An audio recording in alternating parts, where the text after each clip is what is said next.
Well, the love for hybrid cars might be seeing a new surge in popularity as pricing and weak charging infrastructure appears to be deterring consumers from purchasing fully electric vehicles. According to data from Global Data, US hybrid sales have more than doubled since 2020, seeing a 35% increase in the past year alone.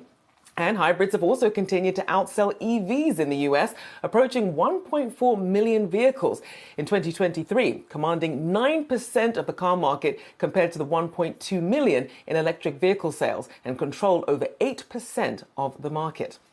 But are hybrid cars truly more cost-effective than fully electric vehicles? Well, the Idaho National Lab has found that even though hybrid cars are more expensive initially due to the need for a larger battery pack, they are economical, saving owners long-term on fuel costs.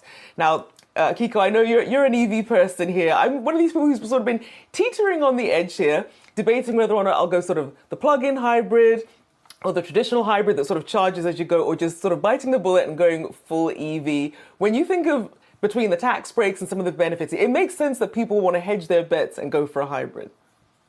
Yeah, because you get the best of both worlds right now, right? I mean, the range anxiety is real. It's not necessarily that these EVs don't have the range they do. It's that the infrastructure just isn't there. And unless you're driving a Tesla, which has really a very reliable network, it's just tough to make that switch for a lot of drivers.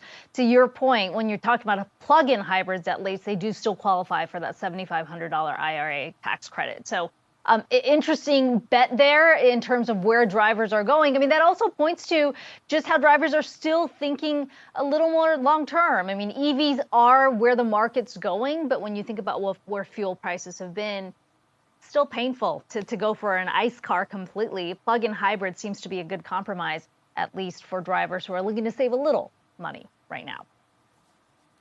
It's true, and you kind of have to balance it because you also sometimes will get charged more in terms of car insurance because, EVs and hybrids, it's more expensive to fix. And so it's trying to, balance some of these considerations while you're trying to, balance your checkbook, balance your wallet in a high interest rate environment. So a lot to consider. I'm still leaning towards a plug-in hybrid. I'll keep you posted. Yeah, I mean, maintenance costs, though, are almost non-existent when you think about EVs compared to an ICE car. So there's that benefit as well. But it really, at the end of the day, it is a comfort level. And the reality is the infrastructure just hasn't followed yet, at least for 100% electric vehicles.